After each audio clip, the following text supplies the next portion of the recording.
Good evening.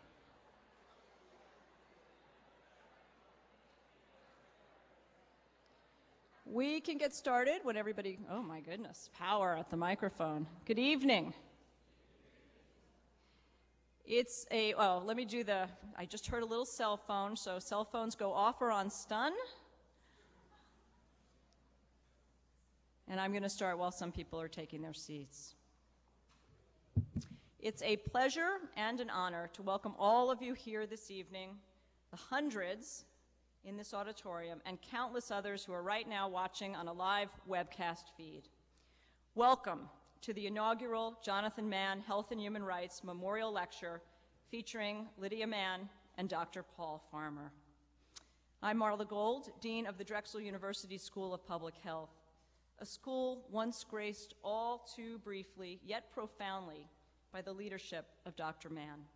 A school on the move with astounding growth, rapidly increasing research initiatives and academic offerings, and rising numbers of wonderful students, staff, and faculty. Now, tonight's lecture has been made possible by the incredible generosity of Dr. D. Walter Cohen, who has long supported our school with his wisdom and his guidance. Walter endowed this lecture series last February with the vision in investing in our mission and in so doing, contributing much to the lives of many. I know you hate to do this, Dr. Cohen, but would you please stand and be recognized?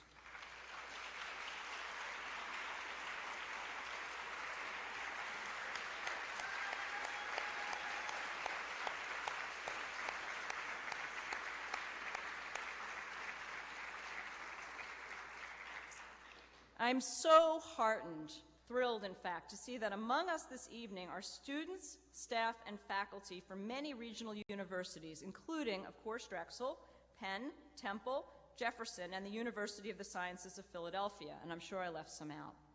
There are directors and staff from numerous community-based organizations, foundations, and governmental entities. There are friends and supporters of the school, including members of my advisory council and members of the Drexel Board of Trustees.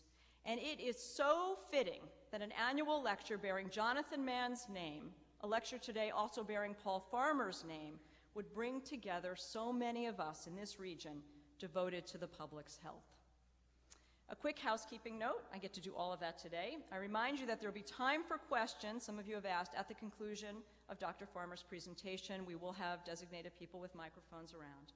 And there'll be a reception, a lot of you saw it out there, very lovely, outside our auditorium in what we refer to as the Great Court in this beautiful building. It's now my pleasure to introduce the man who makes possible what we all do at the School of Public Health and throughout the university. He's an academic leader committed to education, research, and community engagement. Provost Stephen Director. Steve.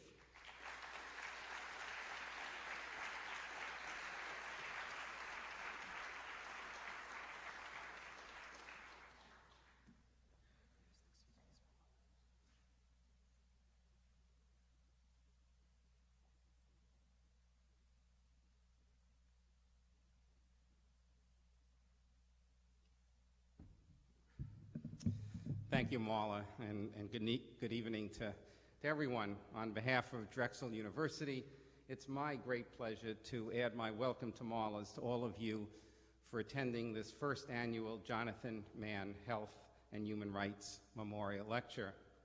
It's not often that we have an opportunity to witness the birth of a new tradition, and today you have such an opportunity. This is a much larger turnout than was originally anticipated, and I'm certainly pleased that so many of you have joined us, especially just before the Thanksgiving holidays. I believe the size of the turnout is a testament to the prominence of this relatively young School of Public Health and the prestige of the speaker that we're honoring today.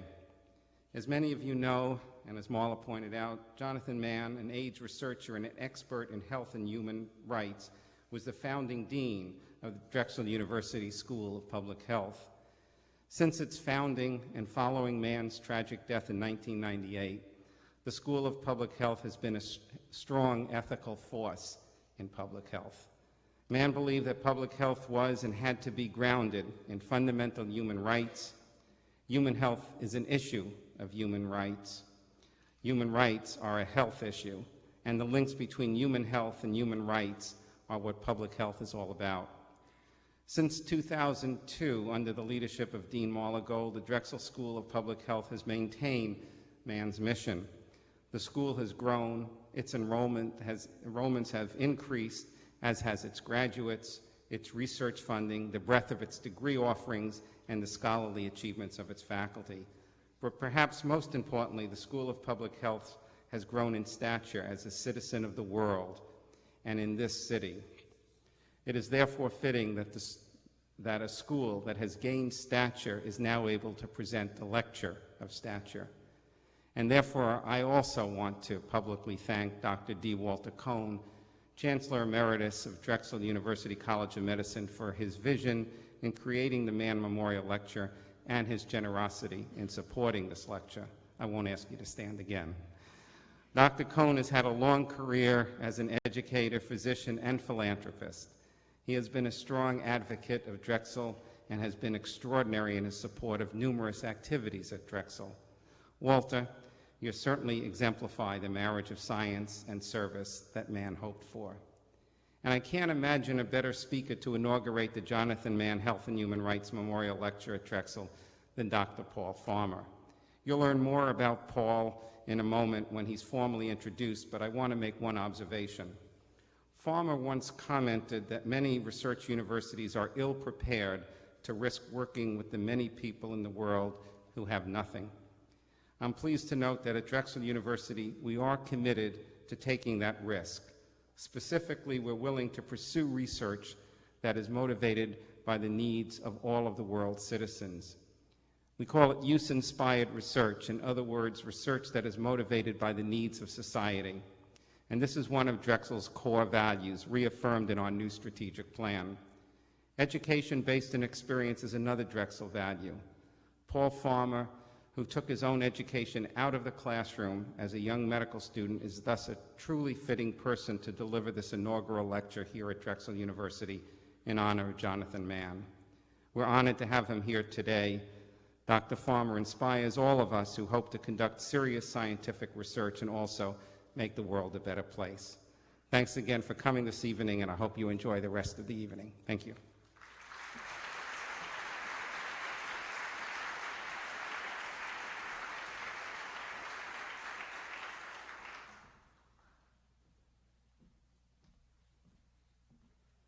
Thanks, Steve.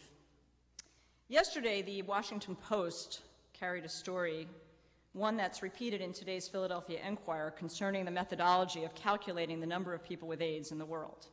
It's a rather dizzying discussion that boils down to 33 versus 40 million people with AIDS, with a continued harsh concentration of disease among people living in southern African nations. Many of us who do HIV-related work view such articles with healthy skepticism. On one hand, in the world of policy, the case numbers translate to dollars, and the dollars to prevention and care, so careful, rational calculations are always of critical importance. However, in the history of the AIDS epidemic and pandemic, it has always been easier to give voice to the numbers debate than to the debate over dignity and life. Perhaps when every life, every global life is equally valued, when that day comes, we can truly focus on prevention, treatment, and cure, whether for 33 million, 40 million, or more. In 1998, Dr. Mann delivered the school commencement address with a keen focus on the issue of human dignity, human rights, and health. He noted at that time that there was no accepted definition of human dignity, and he therefore used the opportunity to propose his thoughts concerning the definition and commented on the interplay of dignity and health.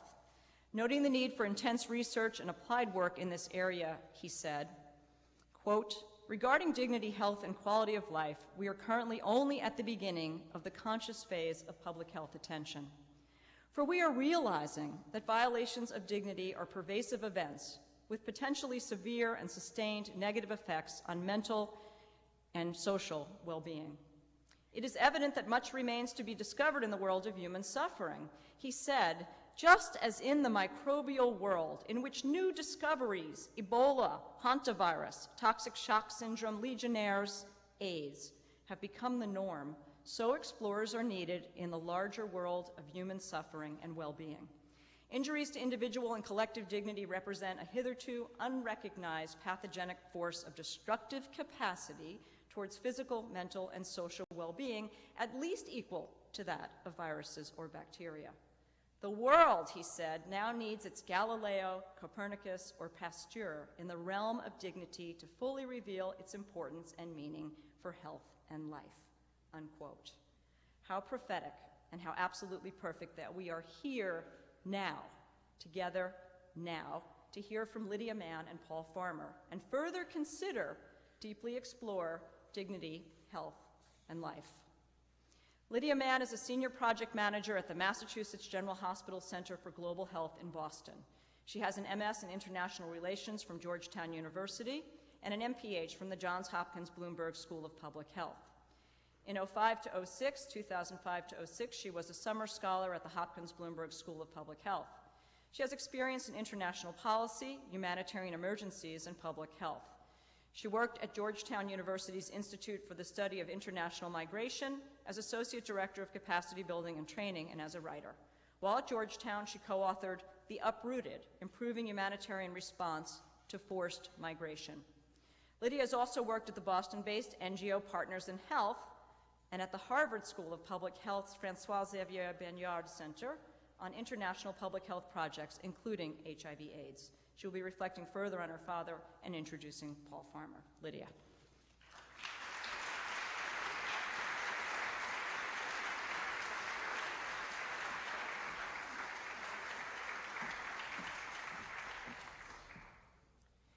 Good evening. It is an honor to be here today, and I want to thank Dean Gold and the school for inviting me, and Dr. Walter Cohen for the gift of funding this lecture that means so much to me and to my family, and that will bring so much to the school. Thank you.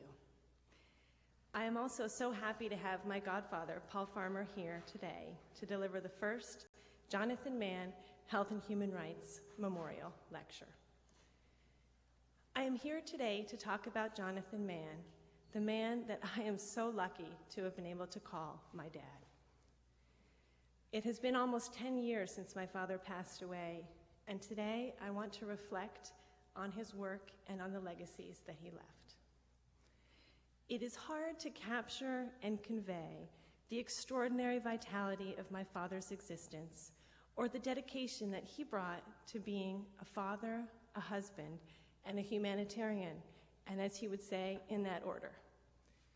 When I close my eyes, I can still see him striding down the hall in a suit and a bow tie, just like the one you see up there, alive with energy, remembering everyone's name, and full of hope, optimism, and realism for how we could change the world.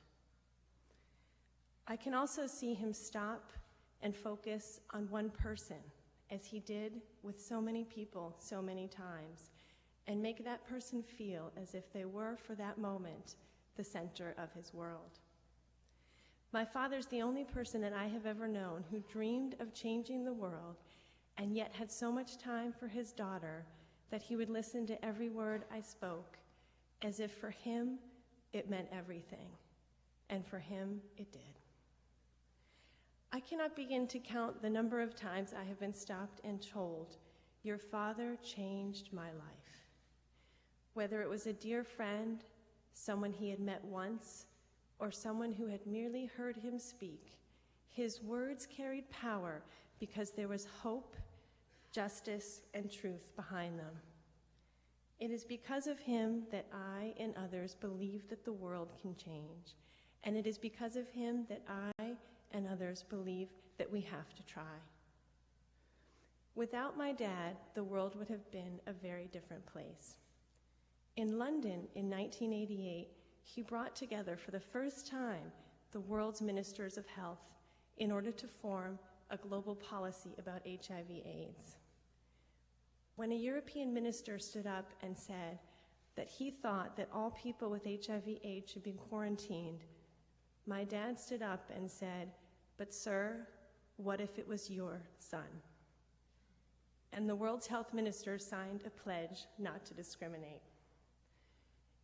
In the 1980s and the early 1990s, the field of health and human rights, started by Jonathan Mann, Larry Gostin, and others, began to change the way that public health problems were perceived, defined, and addressed.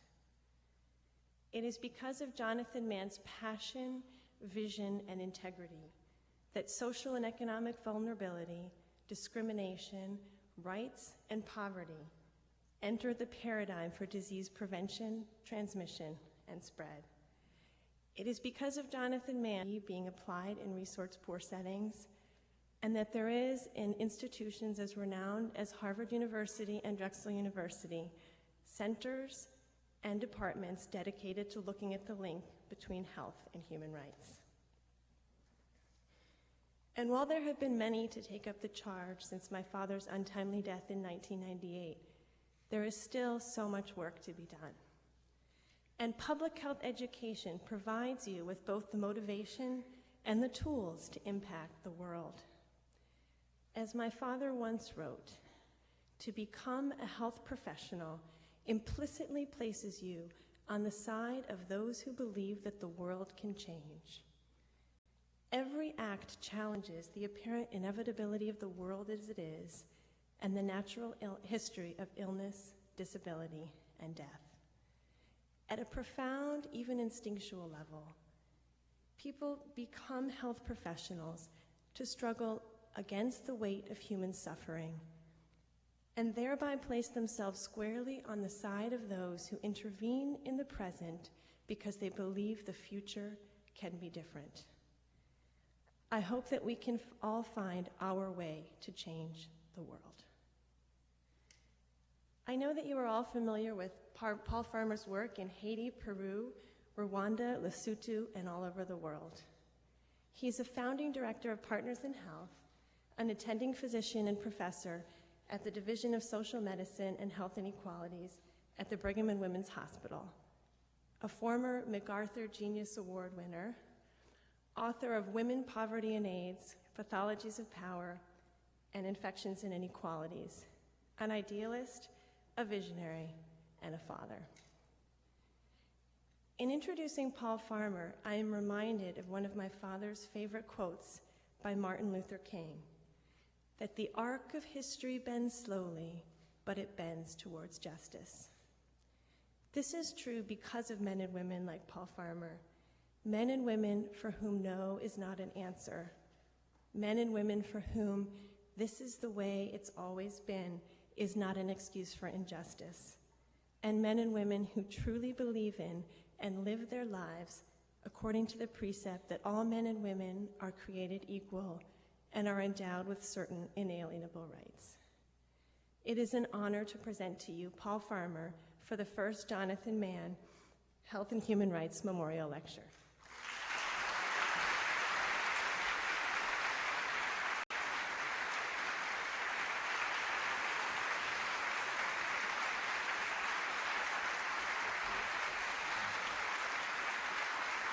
Thank you.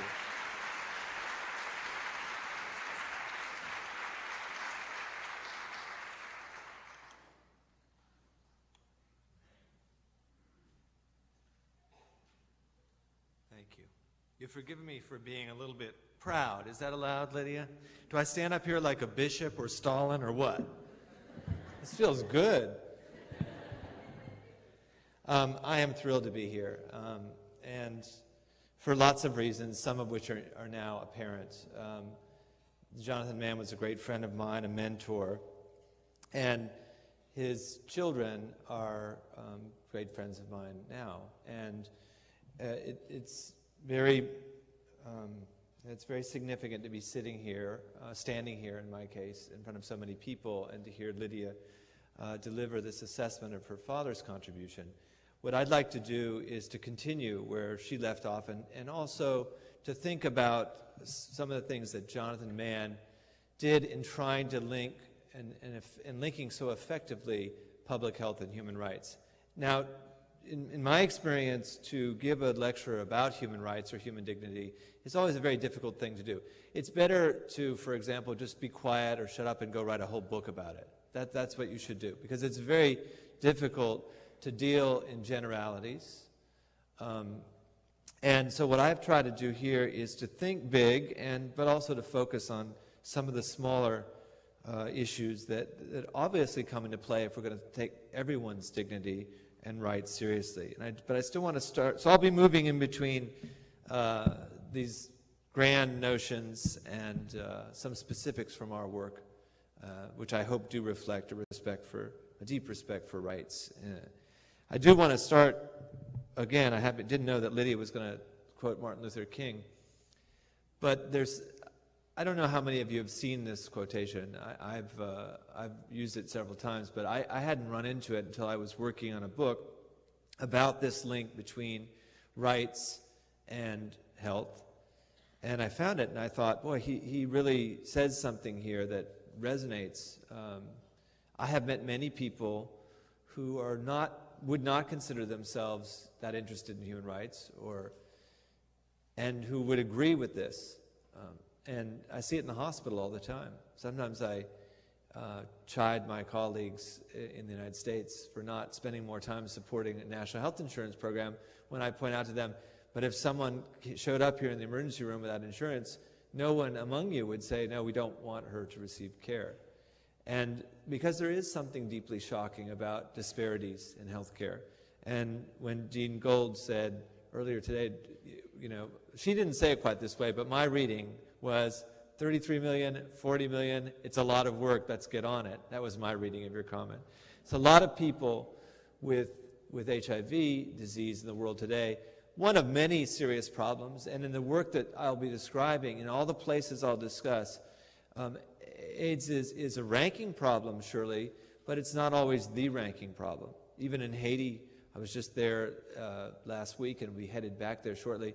It has been a ranking problem, but it is, I think, being brought under control. It's still an important problem, however, no matter how few people have it. In other places where we work, which I won't have a chance to talk about tonight, like Lesotho, about a half of all patients who we test for HIV have HIV, and it's estimated that 25 to 30% of the young adults are living with HIV. So it varies very dramatically for those of you who've been reading the papers, but it is always a significant problem. And because Jonathan did so much to bring a humane response to a new disease into the world, really to be the midwife of not only a movement around health and human rights, but also to midwife a movement that integrated prevention and care and respect for dignity. Because he did so much around AIDS, I'm going to try and use the example. And this is it's a different set of glasses than the previous one.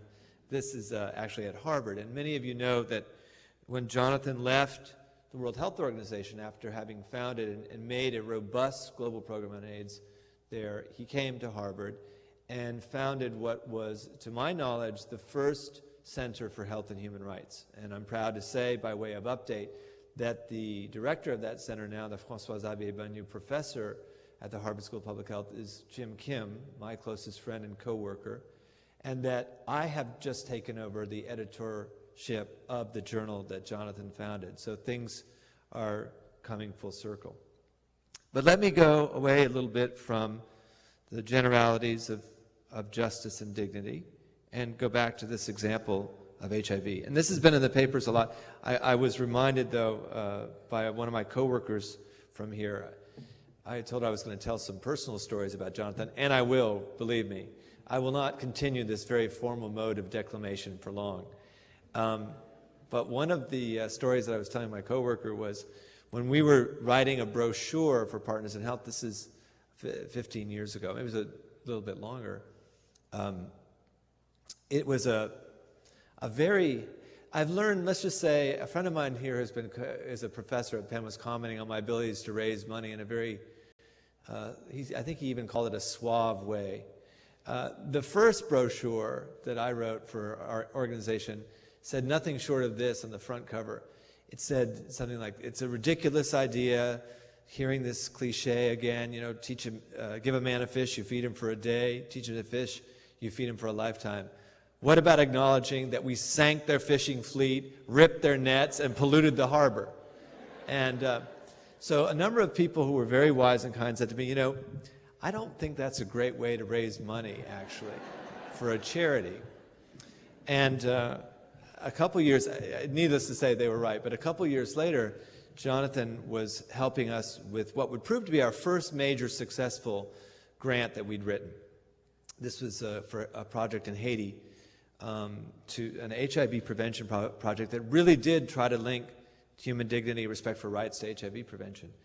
And I sent him so that he could write a letter. And that's another thing he spent a lot of time doing, was writing letters or of recommendation. Or he, in any case, he read the brochure. I mean, I hadn't intended him to read it. I just stuck it there and said, here's the material. And he called me back and said, that's the best brochure I've ever read. But somehow he also managed to raise money. Anyway, back to this story of AIDS. I saw this graph in 2002 when it came out in the British Medical Journal. And I just flipped through very quickly because I thought that it had been something I'd seen many times before, and which was projections that Jonathan and others had worked on starting in the early 90s. What would be the impact of HIV? How would the epidemic spread? And if you look back to the first edition of AIDS in the World, which Jonathan Mann wrote with Dan Tarantola and others, it really shows exactly this set of curves. But this is not a projection. This is what actually has happened. And it's not about one disease. HIV has sparked a huge resurgence of tuberculosis across southern Africa, tuberculosis being the leading killer of Africans with HIV disease, at least adults and probably children too. It's also orphaned many children, as you know. There may be 15 million AIDS orphans in Africa, but this disease has triggered a cycle of misfortune that's difficult to assess. And again, back to Marla's point earlier, whether it's 33 million or 40 million is really not the point. This has been a huge cause of suffering in that part of the world. And this is from AIDS in the World, the second edition, which Jonathan put together. And many people have said recently, well, these are overestimating the burden of this disease. But if you look in Africa, the place that Jonathan knew best, unfortunately, these predictions were not far off the mark at all. Now, I'm going to have that as the backdrop for a discussion of what can be done. Not just what can be done for the sick, but what can be done to prevent new infections, to stop these cycles of despair, including very specific and even technical interventions around infection control for tuberculosis, etc. I'll be going again from the very large-scale, big questions to some specifics. But first, let me start with this. Notice that these two graphs are very similar in shape. But this is not decreased life expectancy. This is decreased death expectancy. Now, you got to be very careful to go to school of public health and start making up terms. Did I make that up? Decreased death expectancy? You like that? The dean gives me the thumbs up. The students will, of course, grill me later. I think it's a good expression, though, decreased death expectancy, because sometimes that's what we say to our patients is, so stop dying already. Here, take this. We do it in a very special way, of course. But this is what happened in our country, in the United States, speaking as an American. And as you know, we have the world's best public health system. Oh, wait, we don't, do we? I got that wrong. I always get those graphs wrong. We do not have the world's greatest public health system. But even in our country, with the shortcomings that we have, the impact of something, as you can see, was very profound in terms of who lived and who died among Americans living with HIV. And that something was antiretroviral therapy, already mentioned by Lydia. Now, what would it be like if I can use the first person a little bit here? I'd invite you to just reflect a second. At this time, which is 1993, 1994, when all the action was happening, I was what's called an infectious disease fellow, which sounds like a jolly thing to be, but it's just that stage in medical training that comes after internship and residency. So a fellowship is not some reference to a Tolkien book. It is just a stage in the training when a physician decides if he or she wants to subspecialize. So you can specialize in internal medicine and even beyond that into infectious disease. That's what I did. And it means basically you spend all your time at the hospital, except that I didn't want to spend all of my time at the hospital at Harvard. I wanted to continue going back and forth from Haiti, so I staggered my schedule. And some of the fellows now are unhappy because they're not allowed to do this, and we're working on it. But I used to go 1 month in Haiti, 1 month at Harvard, or 1 month in Peru, 1 month in Harvard. So during this time, when our hospitals in the United States have a lot of people dying of AIDS in them, and our hospitals in Haiti, our hospital in Haiti, we built it in 1993, had many. In fact, at one point, we've thought that maybe 40% of all admissions to this hospital were people dying of HIV. There comes along a novel therapy, which is antiretroviral therapy, and starts changing the lives of our patients in the United States.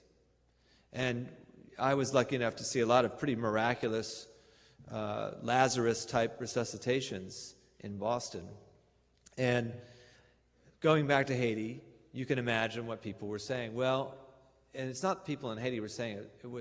It was daunting to try and think, how are we going to bring this new therapy to someplace in the middle of central Haiti where there's no electricity and no roads, and where the per capita income is under $400.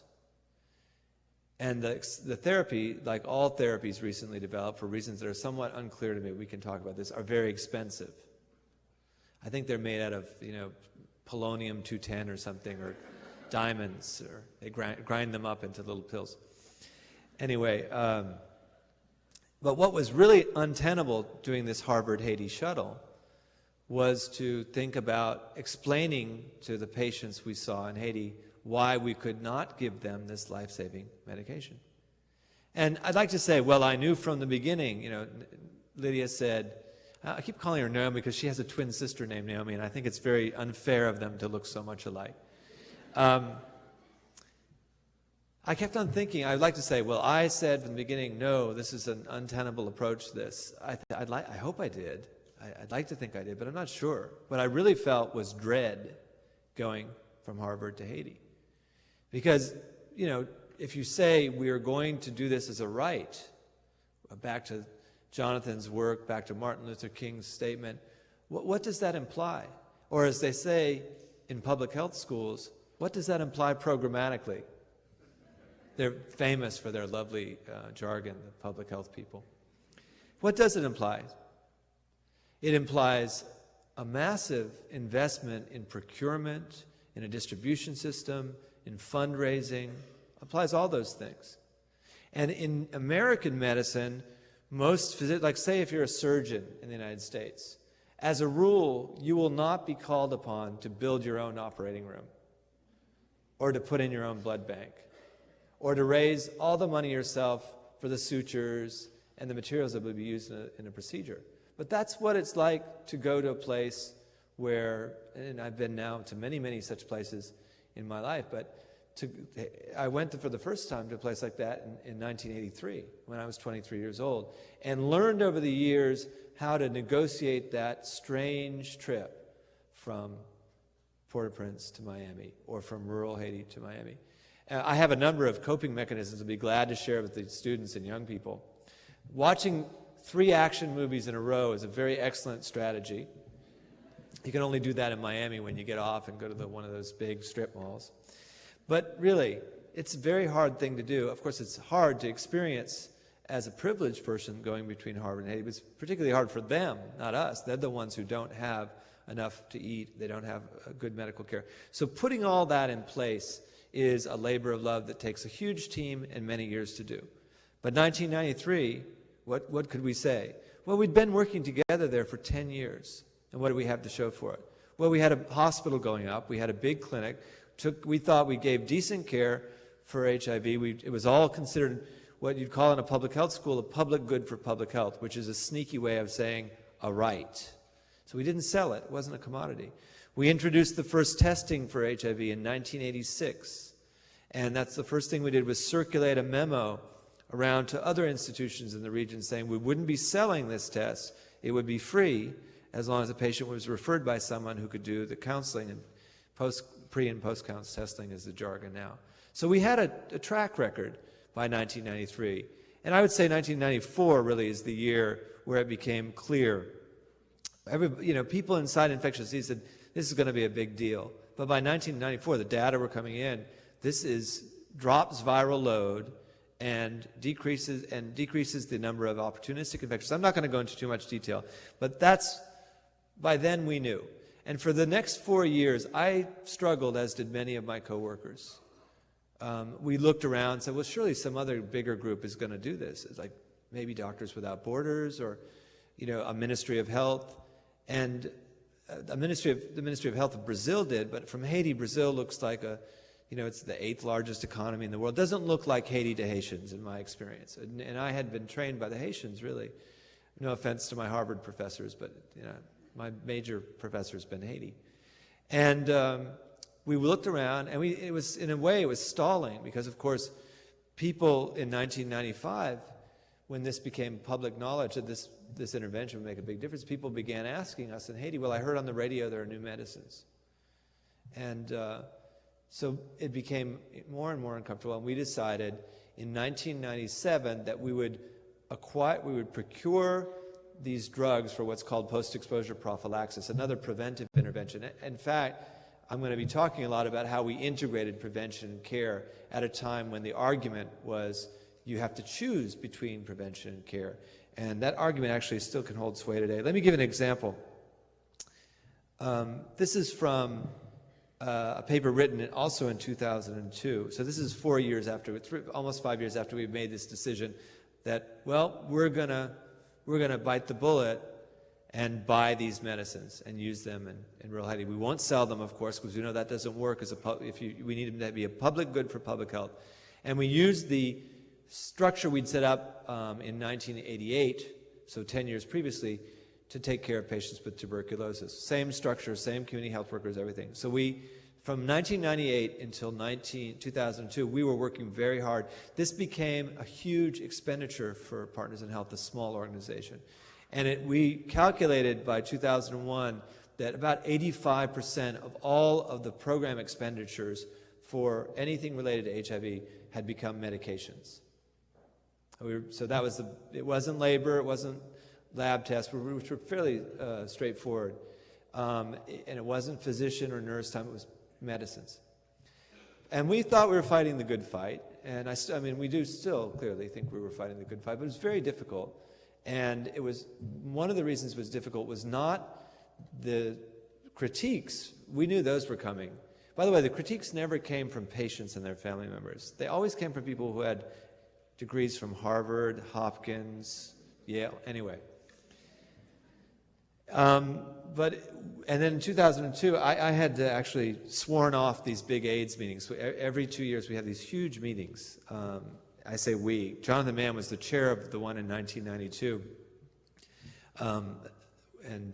You can decide whether or not you want to let anyone guess your age, because you were there too. I'd been to that one, enjoyed it, because a friend of mine was organizing it, and it was in Amsterdam. But as the years went by, these conferences, I found them more and more alienating. And in large part because of these arguments that it wasn't going to be possible to do this in Africa. I say Haiti is a stand-in for Africa. It has nothing to do with race or ethnicity, but rather with economic conditions. I found them increasingly alienating, the meetings, not the Haitians. And in 2000, they're only every 2 years. One was held in Durban, South Africa. It was the first time an AIDS meeting, major AIDS meeting, was held in Durban. Some people in this room were there. And but I thought, wow, here we are in the middle, on one end of Africa, and the arguments against focusing only on prevention, as if it were a choice, are just as strong here as they were before. I'm not going into any more of these meetings. I've had it. Well, then I got invited to give the plenary session at the next one, so of course I said, sure, I would love to go. And in 2002, It was in Barcelona, and I was working, I wanted to write out my talk. Let's just say I didn't figure it would be as friendly an audience as there is here today. And I was doing research we had put in the internet, of course, in Haiti. I say of course, and I'll tell you why in a second. And I was reading these papers. I've taken off the author because I don't have any gripe with the authors. And I thought, wow, prevention is at least 28 times more cost effective than treatment, because that's what HART means, highly active antiretroviral therapy. Or as a patient, one of my patients once said, not highly active enough. Anyway, funny guy. But there's a curious specificity to this, right? It doesn't say it's 23 times more cost effective. And I initially had been a little bit cowed by these kind of claims, because they're made so confidently, aren't they? Would you agree? There's not a lot of question mark here. This is meant to instruct you. And so I wrote an email to a research assistant in Boston. I was in rural Haiti, and said, where are they getting these numbers? What are the papers they're quoting? So I found out there were 2 citations. I could read the text but not see the notes. And one of them was from a mathematical modeling exercise. Now, I'm a big fan of mathematical modeling. Well, let's just say it's not really very specific. So one of the ways that you'll see a mathematical modeling exercise, it's sort of like on the TV show 24, where they say, well, there could be 20,000 dead or 20 million. And that's what we call, in highly scientific terms, a very large range. So I like it. It's a tool, but I wasn't thinking that was enough. And the other reference was for the project planning for a project that hadn't even started yet in West Africa. So I said, oh, come on, we can do better than that. I just asked the people at Partners in Health, the director of procurement. She was also at the time the only member of the procurement team, but it sounds better to say director of procurement. The alternative was, of course, to call her chief of the drug trafficking unit, as she often does. But I said, so, Catherine, what are the figures? What are the prices? So she gave me these PIH's, Partners in Health, our group. Average wholesale price for 3. Now remember, you've just seen something, cost effectiveness, 2 words separated by a hyphen. And they suggest something to you, that there is a fixed cost and a known effectiveness. But remember, the only effective therapy for AIDS is antiretroviral therapy. We haven't developed another one yet that I know about. And so I was thinking, well, if the average American wholesale price is $10,000 per patient per year, and the Dutch, I told you I love Amsterdam, the Dutch folk are known for their making, nice dikes and things and, dams and what have you. They also are very good at drug procurement, I find. The International Dispensary Association is the world's largest, we're all about harm reduction, the world's largest, I'll make more public health jokes in a moment. This is where the public health people are, clearly.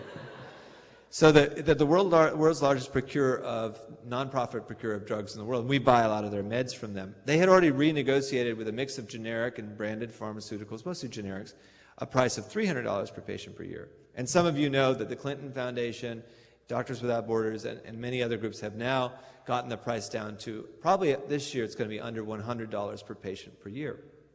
And I'll talk in terms of patients and the impact on them in a second. But to me, a range of 10,000 to 300 means that the cost part of the cost effectiveness equation was not very fixed. And that confident claims regarding the efficacy of intervention A over intervention B were not really sound. And then I started asking a different question, which I asked to some students at Drexel today. Sometimes when you see things like this, ask if they're meant to start a conversation or to end one. Because if we want to start a conversation about why drugs cost $10,000 per patient per year in one country and $300 in another, we could have that conversation. It'd be a good conversation to have. It's one that I'm very interested in, but it's not the same as just saying this is not going to be feasible. Now, you remember that I promised you I'm going to keep on going back to the rights question that Jonathan posed again and again and again throughout his life. But I want to ask, what is this like for a patient? Of course, that's my job as a doctor. And some of you have seen these images before, and others will not have seen them, but I've got some follow-up. So this is what it's like to be dying of AIDS and tuberculosis I told you already that it's the leading killer of people with AIDS, in some place in rural Haiti. Or this could be anywhere, a lot of places in the world that I've worked. So, but this guy is not in a lot of places in the world that I've worked. He's in a town called Las Caobas, and that's his mother, and his name is Joseph. And he came into a facility that we had recently rebuilt, and that we here as Partners in Health and the Ministry of Health, because it's a public health facility. And I want to return to the notion of public health and human rights in a little bit. But he had basically given up and went home to die. I mean, that's what he said. And turns out this is a common narrative. It's sort of got a certain structure that one recognizes after you hear it again and again. But he said, my family had already bought the coffin. Although I have to say, one day I actually had the nerve. No, it wasn't me. I'll tell you this story. May I tell a little anecdote? Are anecdotes allowed at Drexel? Because they're not at Harvard. Anyway, there actually was a journalist, a radio journalist from National Public Radio, was visiting. And you know how obsessed journalists are with sound, like especially NPR. If it rains, they have a mic out there. If there are chickens, they love chickens. Yeah. Anyway, so this very nice woman came down, and I said, well, please don't bring a bunch of people if you want to be around patient, like one, maybe you. And she said, well, I have to have a sound guy. And I said, oh yeah, NPR, sound guy. So they came, and we were talking to a patient who said just this, not this guy, someone else, said, well, we'd already bought the coffin, my family already bought the coffin. And the journalist actually said to him, oh yeah, can I see it? And I looked at her, and I thought, well, that's just rude. And the patient said, sure, let's go look at it.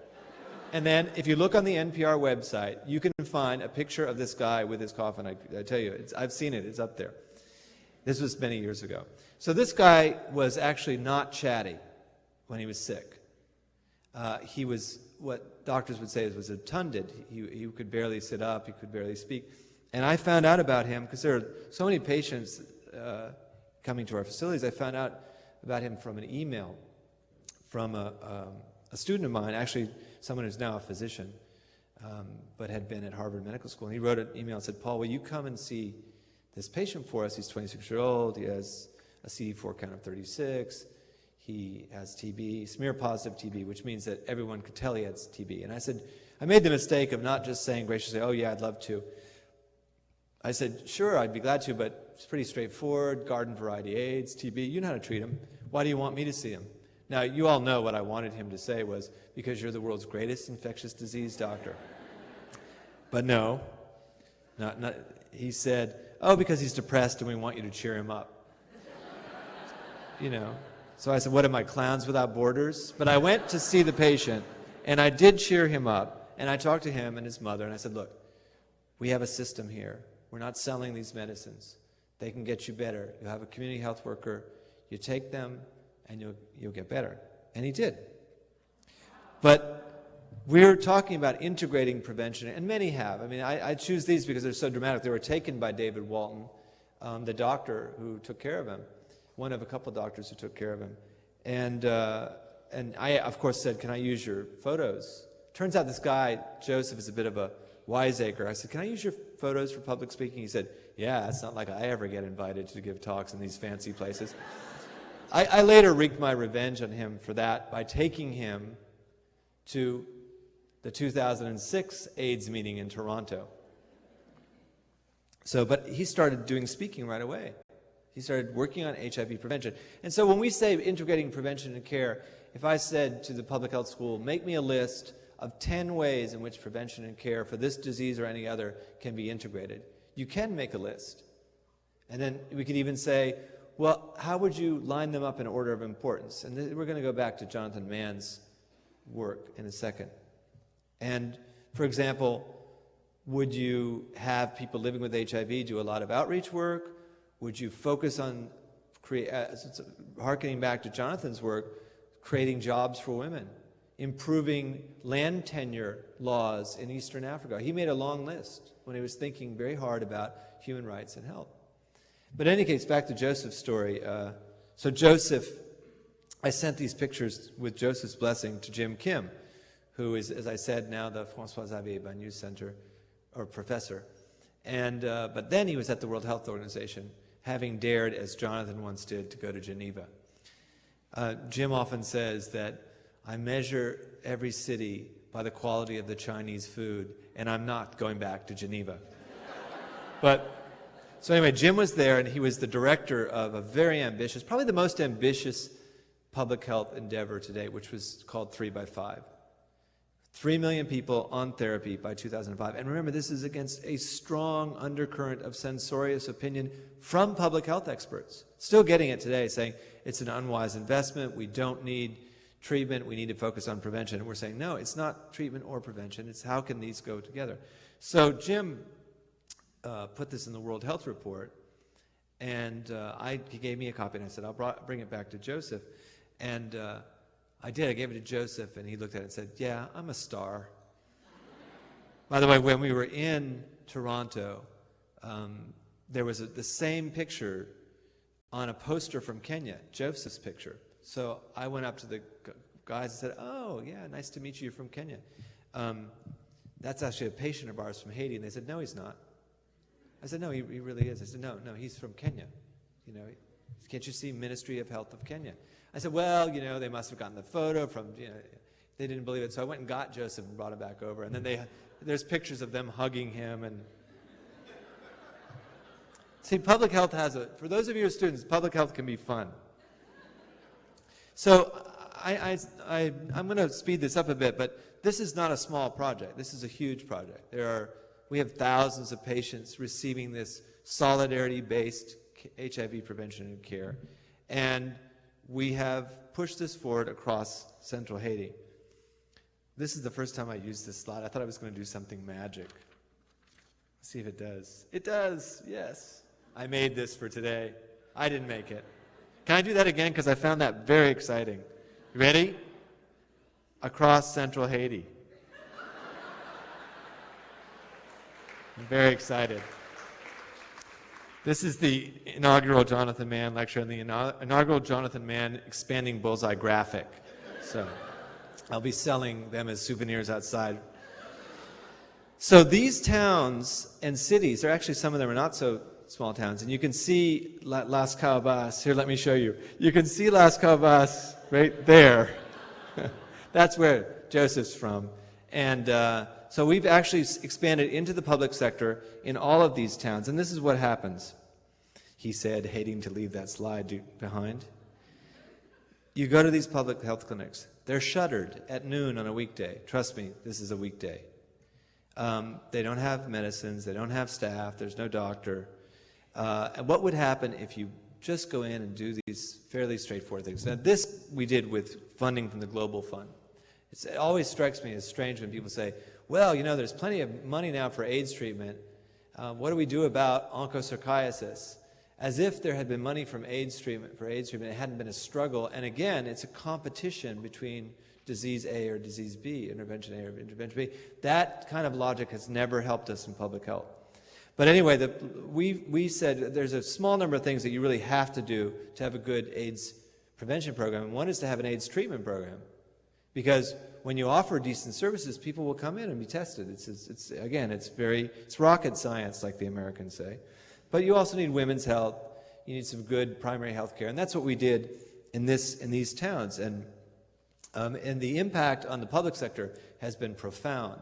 Just the impact, I was talking to the Drexel students today, and it was mostly students, but there was a faculty member there, and she asked me about leadership training. And one of the wonderful things that I've seen in my last 15 years or 20 years is the birth of a generation of Haitian professionals who actually want to go out to rural Haiti and work with us because they know they'll have the tools of the trade. And some of them are working with us now in Africa, in Rwanda and Lesotho, because they're taking this Haiti model to Africa. Now, what if we don't take it to Africa? Well, let me just ask this question first. This is not how Jonathan put it explicitly, but pretty close. When he started talking about the link between inequalities, aggressions to dignity, and abuses of rights, and disease like HIV, it really was unexplored territory, as Lydia said. And listening to him talk, And I gave you two examples already, the example of gender equity in land tenure and in jobs. Listening to him talk was very challenging for our group because we said all along, well, we believe in rights. We're, have our bona fides. We are card-carrying rights people. Do you know they really have a little card, actually? So what does that mean for our work? Again, to use that just the mellifluous public health word, what does that mean programmatically? And we thought, oh God, it means we have to create jobs. It means we have to think about land tenure. It means we have to think about water. It means we can't just do whatever it is we were trained to do. Of course, all that was true. But I'm going to go back to the clinical perspective. If you're an infectious disease doctor and sitting in clinic, you have lots of people coming in with HIV. And when they get to the end of the line, which they all do, if there's not an intervention, then they start getting wasted and they're very skinny, and they start having what's called chronic enteropathy, basically diarrhea. And not everybody, but this is the common, they call it slim disease. Actually, again, Jonathan was one of the people who described it. That was a local name in Uganda, slim disease. And they would have trouble eating because they would have fungal infections in their esophagus. It's, terrible. I've seen it a million times. But I got to tell you, don't see it much anymore where we're working. Anyway, you put people on treatment, they start getting better, their opportunistic infections go away, they start gaining weight, and they, of course, stop talking about their symptoms because they don't have them. But they don't stop talking. Oh no. They start talking about, guess what? My kids aren't in school, I don't have a job, and if it rains, my whole family has to stand up until it stops raining. Now, in my view, you can look at this two ways. You can be annoyed and say, wait, I did an infectious disease fellowship. It took me 2.5 years. I don't want to talk about roofs or tin. I don't want to talk about, unemployment. Or you could say, it's a privilege to learn about people's problems and to be able to intervene. And of course, on your good days, you're always going to do the latter. You're not going to say, well, I'm sorry, I'm trained as a neurosurgeon, or trained as a nurse, or trained as a teacher. I can't help you with those problems. You're going to, of course, work with a team, a big team, to take on these big problems. And I think getting back to Jonathan's message, if you want to talk about dignity and rights, start listening to what people living in poverty are saying. Not just anybody, because anybody, let me tell you, as a Harvard professor, anybody can talk about rights.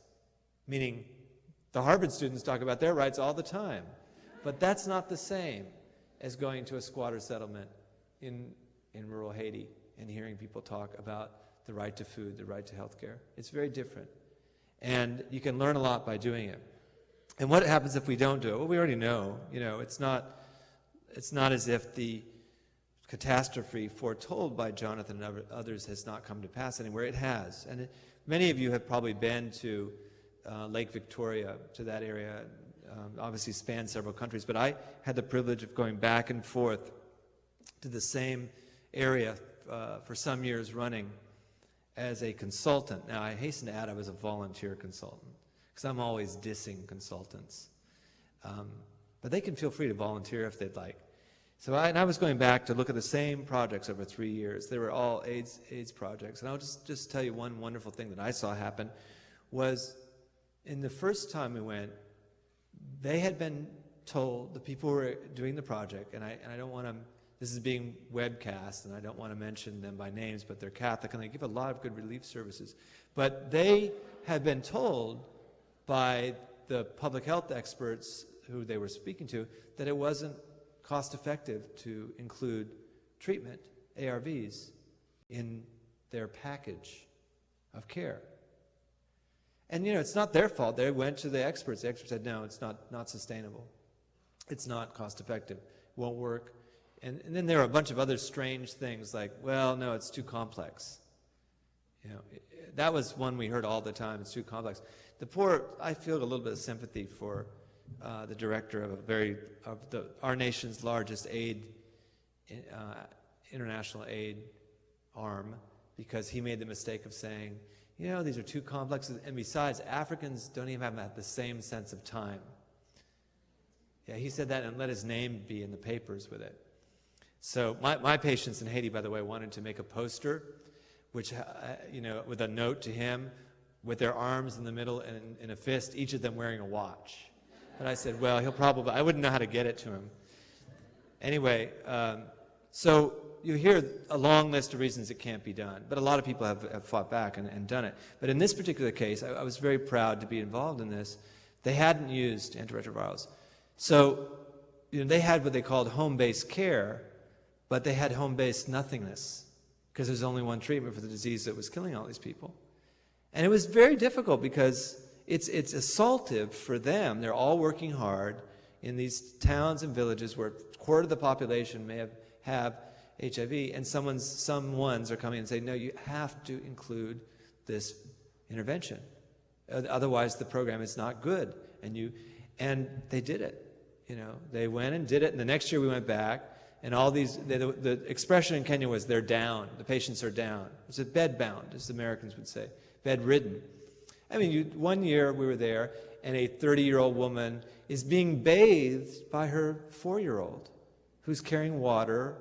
The kids are carrying water, and the older people are kind of old sometimes to be schlepping around kids everywhere. It was really tragic. There's a missing generation there, or one that was dying. The next year, the same woman was up, almost clapped me on the back, when I walked into her courtyard. And I'm not saying that this is something, ARVs are, what we need everywhere. I'm saying it is the only treatment for AIDS. It's as simple as that. Just like the only treatment for obstructed labor is probably a C-section. I mean, maybe if you're an expert in obstetrics, you can find a way to, or have other ways of it, but basically another expensive technical intervention. Sorry, that's what we've got. And this was a big struggle. We went from Kenya to Africa, to Rwanda, and we had been struggling for years, and I know I can't go on too long. Oh, yes, I can, but I won't. But we've been struggling for years, and I'd talked to Jonathan about this many times. How can we get our work into Africa? And we'd been invited many times, and starting in 2002, President Clinton asked us to work with him. We said, we'd love to, but we need a lot of resources, and we don't do AIDS programs. And he said, well, that's why I'm asking you, because you guys do it the right way. You strengthen health systems. I'm warning you, he's very smart, by the way. Anybody wants to think otherwise, it's wrong. He talks like that. Health system strengthening. Oh, I shouldn't say that on a webcast. So the next year, the Ministry of Health and President Clinton asked us to go, and they said, look, we're going to make this easy for Partners in Health to do. And the Clinton Foundation got together money, and Partners in Health got together money, and the Rwandan government got together money, and we went in the fall of 2004 to northern Rwanda, to a place called Ruhengeri, which is where the tourists go to see the gorillas. I did that too, by the way. That was startling, especially when I arrived in this suit to go to see the gorillas. It's the only thing I had.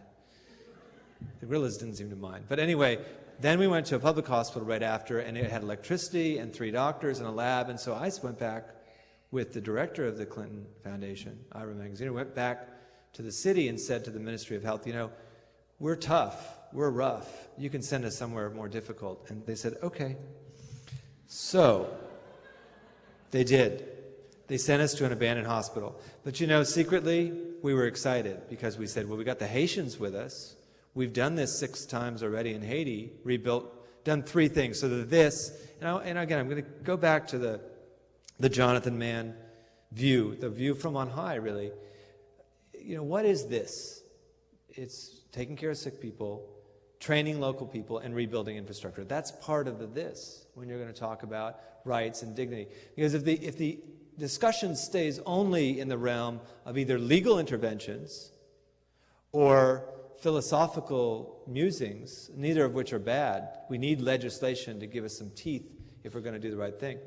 But it's not enough. You really have to get, into the nitty-gritty of it. And so we did. We rebuilt the hospital and did it very quickly. We didn't have a team of architects come in. We did this ourselves. We trained local people. We found a local construction worker. This was all without an architect. Just, can we do it fast? I'm a little embarrassed to confess that we called it our shock and awe approach, which is, I know, bad, but we did move quickly.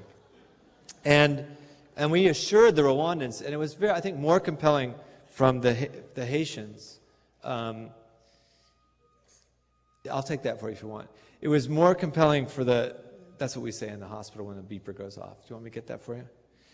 It was more compelling when the Haitians said to the Rwandans, you can do this. We did it. If we did it in Haiti, you can do this.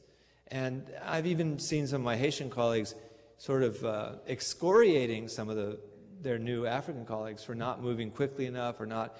And I thought back to 15 years ago, would that have happened in Haiti? And it was very exciting to see it. But one of the things that they said is, oh yeah, you'll see patients come back from the dead. And of course, they did there too. I mean, this is a guy, someone said, oh, I saw that picture from Haiti. And I said, well, no, this is actually from Rwanda. This is a guy who also has AIDS and TB, though, but who is considerably older than Joseph. His name is John. And as I confess, I've said before, he goes from looking like Skeletor to looking like he needs Lipitor. But anyway, that's I can't say things like that at Harvard Medical School because I'm on the faculty there, but is it okay here? Yeah. Anyway, and bringing someone like this guy into the work, again, it's all part of this virtuous social cycle that we're starting to trying to move forward. And again, the question is, the two questions we get the most, not from the patients, which never hear this with their family members, is, well, but is it replicable? And then you want to say, but wait, we just did replicate it from Haiti to here. Does that not count? And it doesn't, okay? So then we say, well, you could do it in this town, but what about this town? If they were saying this, by the way, to egg us on and make us do it more, I'd actually love them for it, but it's not that. That's one of them. Is it replicable? And I thought we had addressed that, in rural Haiti, and we hadn't. I actually have some good friends who do this work on Scale Up, drawing their cues more from the business world, industrial manufacturing actually, than from medicine, because the medicine, as you may have noticed, is not good at scaling up a national healthcare program, at least not here. So I went to talk to my friends in this world, and I said, well, we've scaled up across central Haiti. They said, no, that's not scale up, that's contiguous spread. So I said, okay, fine, but we could do it. So we're trying to do it in Rwanda. Now, ready, everybody? But actually what we're trying to do, thank you. So I can tell my colleague in Boston this was used to good effect. What we're trying to do is, it's not because our friends said that's not scale up, that's contiguous spread, but now the Ministry of Health has asked us to be involved in a national scale up program, which is very exciting for us. And I think, if Jonathan were here, I'd like to think he would say, yes, this is the way to respect rights. Scale up an integrated primary health care program that takes good care of women when they're pregnant or when they're not, that takes good care of people with AIDS, that takes good care of preventing malaria, of cleaning up water, of linking this work to primary education, and linking this work to basic rights, the right to health care, the right to food, the right to primary education, etc. I think that's the way to move this agenda forward, the health and human rights agenda, is to remember that people are asking us for certain things and demanding it, in fact. And this is one of my Haitian, this is Joseph's doctor, but he's not in Haiti here, he's in Rwanda. So like I said, and I didn't choose this photo because it has a Che shirt on it, I only just noticed that. But anyway, he's actually profiled, there's a little profile, oh no, it's not in this one, you'll see a profile of him on the Partners in Health website. But the other question we have after, is it scalable, is of course, how much does it cost? Well, we did those three things I said. We rebuilt an entire hospital, which was destroyed during the genocide and war. We trained hundreds of people in 1 year and took care of tens of thousands of people. And yet the biggest question I asked was, yes, but it's too expensive. Yes, but how much does it cost? Well, it costs $1.8 million to serve an area, a district that had no district hospital with probably 300,000 people in it. And we did this cost analysis. Again, the Clinton Foundation said, you're always going to run into this problem, the problem of, is it replicable, is it scale? And I'm sure people in School of Public Health here think the same thing. So find out how much it costs and what cost was. And we did. We learned some interesting thing that, for example, we spent more on food than on medicines. Now, if we had proper help from the Development Inc. world, and others, we shouldn't have to buy the food. They should be procuring it for us. But the long and short of it, because I do want to leave time for question and answers, is that this model of respecting dignity and promoting rights, which is actually to listen to people when they say, we need water, we need our kids in school, yes, we need good medical care, yes, we need bed nets, yes, we need prevention, we need these things. And then trying to find out, and here's the big, this is going to be a very unsatisfying denouement for some, but this is the big conclusion that I've drawn, that I'm not sure that I understood this even 10 years ago. But I did discuss some of this with Jonathan, and he's written about it too. But we decided that we would expand, but only in the public sector. And I talked a little with the Drexel students about this today. We being Partners in Health, but also representing a medical school, a small community-based college in Cambridge, Massachusetts, which is a resource-poor institution. Just ask them for money and you'll find out. That's not fair, actually. They've been very generous. They're generous with my time. So, the big conclusion was we needed to scale up in the public sector. And why? Because we thought we really meant it when we said we believed in rights. So who confers rights? Do NGOs confer rights? Do church groups? Do corporate charities? Do universities? No. We cannot confer rights. That's the public sector's job. That's public education, public health, public water. And this craze with privatization, even prisons being privatized all across this country, is of a piece, I fear, with the desire to exclude people from rights. If you privatize schools, if you privatize water, if you privatize prisons, this is all of a piece and undermines efforts to promote basic rights for people living in poverty. And I'd like to think that that's something that Jonathan would approve of, and I believe he would. And I don't want to leave to my last slide, which I'm afraid is not so jazzy. This is not my last slide, but I just want to say about this country. I have a friend here who's just joined the faculty at Penn who writes about urban poverty in the United States. And the way that this is reflected, and we talk sometimes about structural violence, although don't worry, we don't talk about it too much. Actually, if you have friends who are anthropologists and you write a whole paper for your colleagues that's 20 pages long, typeset, small font, a whole bunch of footnotes, you write it, and at the end of it, they're invited to comment back on it. They'll say, well, actually, it's not a very useful term. Nice, huh? But then you get to write back, and I wrote in one of these things, oh, okay, that's okay, I don't care, it's just a term, love Paul. Anyway, but we do talk about structural violence. What is structural violence? Well, structural racism, inequality, poverty, etc. All of these things undermine our ability to take good care of poor people in a rich country. So think about it. It's very expensive to give poor medical care to poor people in a rich country. That's what we're doing in our country. We're giving bad medical care to poor people in a very rich country, and it's very expensive. Far less expensive to give good medical care to poor people in a rich country. And what we've done in Boston is to take the Haiti model and bring it back there. Community health workers visiting patients with chronic diseases, and as a public good for public health, not as a service we sell. And I got in a little trouble back in Boston when I said, look, all we're trying to do is raise Harvard levels of care up to Haiti levels. But I'm tenured now, they can't get rid of me. All right, so they probably could. Last slide, I just want to reflect. This school that, Jonathan, you like that little, this is my third groovy graphic of the night. So Jonathan had something in mind, as Dean Gold said, when he founded the School of Public Health in a university with a strong tradition of being different than others and trying to think about service. And there's even a doctoral program here that has the SJ words in it, the social justice word right in it, a doctoral program, PhD. And that's very moving to me, and I'm sure it's very moving to Lydia Mann, to see that his dream for this school has not only, I'm going to mix metaphors now, taken root, but flourished. And it's been a very inspiring day for me, meeting the students and meeting faculty and spending the day here. It's been terrific. And of course, I'm thinking all the time of what Jonathan would think and how proud he would be to see how much has happened here.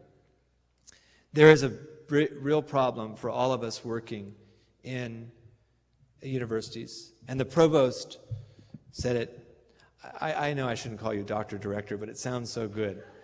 The provost, Dr. Director, said that I had written, that a research university is going to have a very hard time working in a place where people have nothing.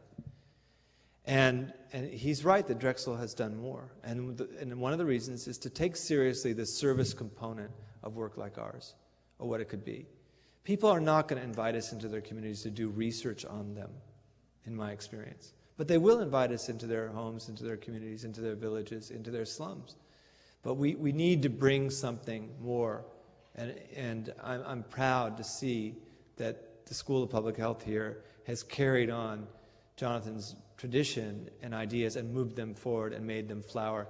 Thank you for letting me give the Jonathan Mann lecture, and I look forward to discussion. Thank you. Thank you. Thank you. Thank you. Thank you.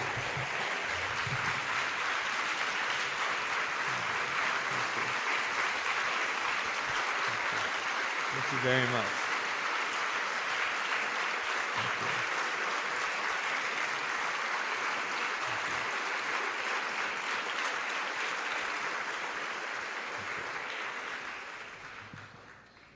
Thank you. How about if I don't go back to Haiti and just stay here? I'm kidding. Thank you. So who would start? Yes.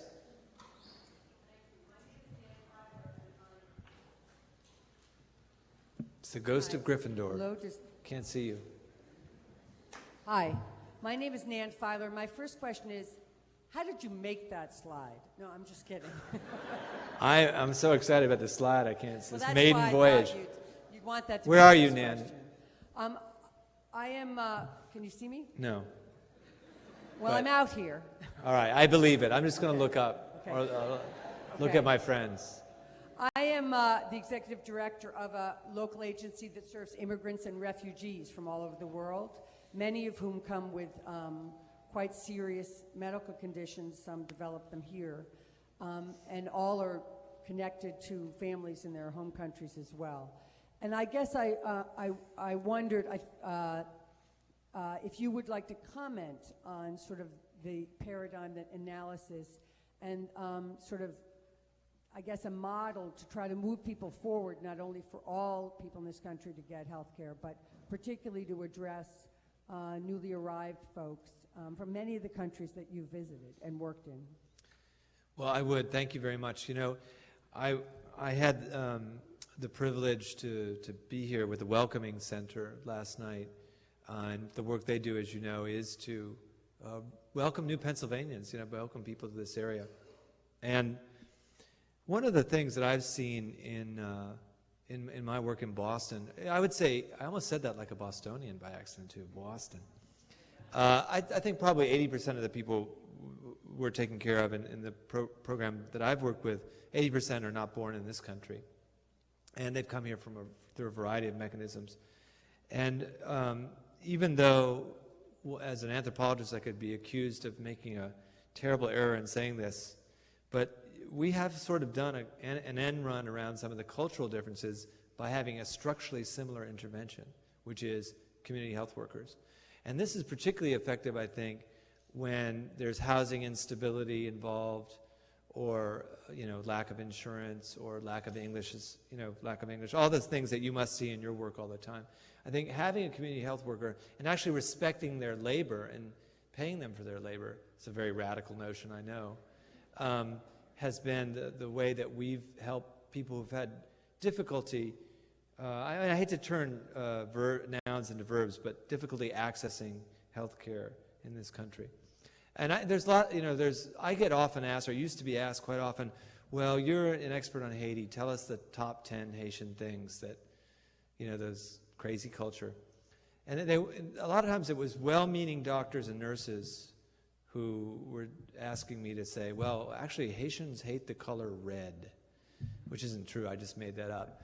But they're looking for something simple, and in fact, it's very difficult. It's around issues that are like the ones that you just mentioned, and like the ones I did: lack of access to care, lack of reliable health insurance, working too many jobs, the long laundry list. But I think this model is a good one to try and use in working in, at least in urban areas. I think it's also true in some of the other parts of this country I've been to. Yes. Yes. Paul Davis, you're usually the first person to ask a question. Hey, Dr. Farmer, you were involved in successful efforts to urge President Bush to launch a 5-year program to treat 2 million people with HIV, about 1/3 of those in immediate need of medicine to stay alive, and about the U.S. share of the global economy, conveniently. This 5-year program must be renewed pretty soon, and it has a special relevance for us here in Pennsylvania, in particular because of it has to pass through a committee where the ranking member is Senator Arlen Specter. Do you have any comments on the current White House proposal for the next 5 years of the U.S. Global AIDS initiatives, which reduce the rates of treatment scale up from an ambitious 2-year program to treat 2 million people to a 10-year, it's a 5-year program to treat 2 million people to a 10-year program to treat 2.5 million people? Well, first of all, thank you, and I'd like to thank you personally, publicly, for all the work you do to advance the agenda, not just here in Philadelphia, the United States, but across the world. So personal thanks to you, Paul Davis.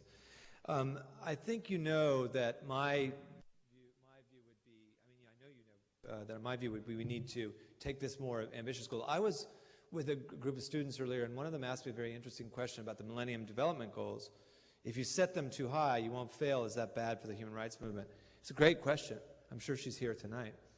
And I think the answer was no, I don't think that'll set us up to fail. So I think we should keep pushing for those loftier goals, and we will. We'll go back to Washington, and some people here, like you, know how to do this very well, and others follow, as best we can and try to participate in it. Go back to Washington, keep pushing it. The big problems that I think I see, first of all, I want to say, though, Paul, that compared to the arguments that we were having 5 years ago, which were, should we bother treating them, to now, which is really how many do we enroll, how do we do it better? It's a much better situation. I know you agree. And I would be hard-pressed to think of a foreign policy victory of the last 7 years, but that would be one, I think. The AIDS program. Now, what are the problems with the AIDS program? Well, we need the numbers of enrollment to keep going at the same time that we improve the quality of the care to those who are actually enrolled.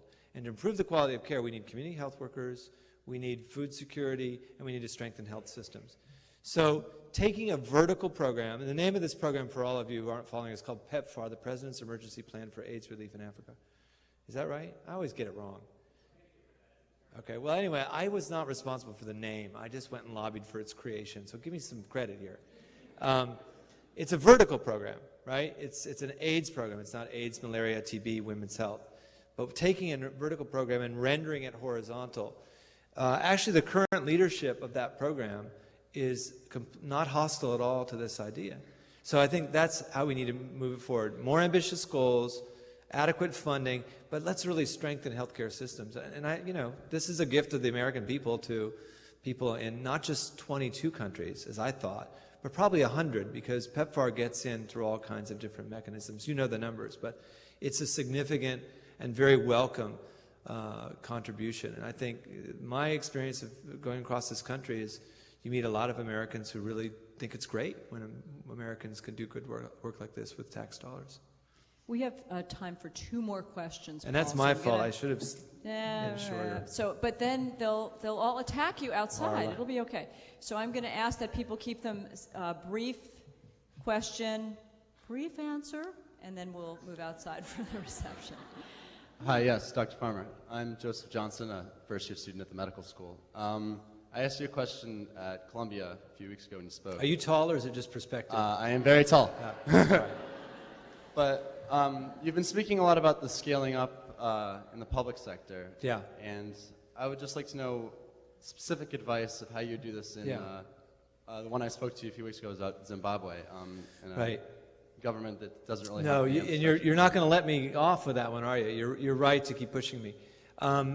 What I think I said on that day, and I'll give the example of Guatemala as I did when we spoke, it is always a good idea to keep rights in mind. It is a very difficult thing to do, as we all know.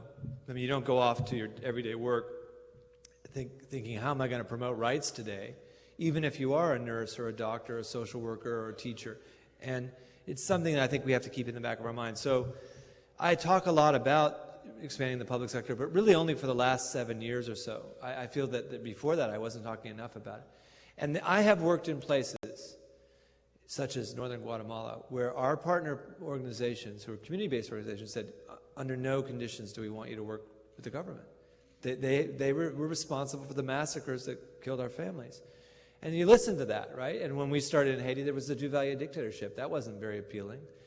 But when you, and Zimbabwe, again, I don't know. I mean, what I said to you when we spoke last, I'll say it here for the benefit of the public, is on the district level, out in some province level, you may find very decent public servants in Zimbabwe. I can't imagine you wouldn't, in fact.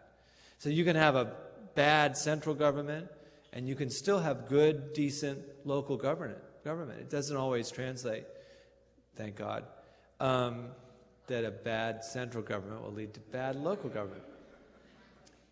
That was a metaphor.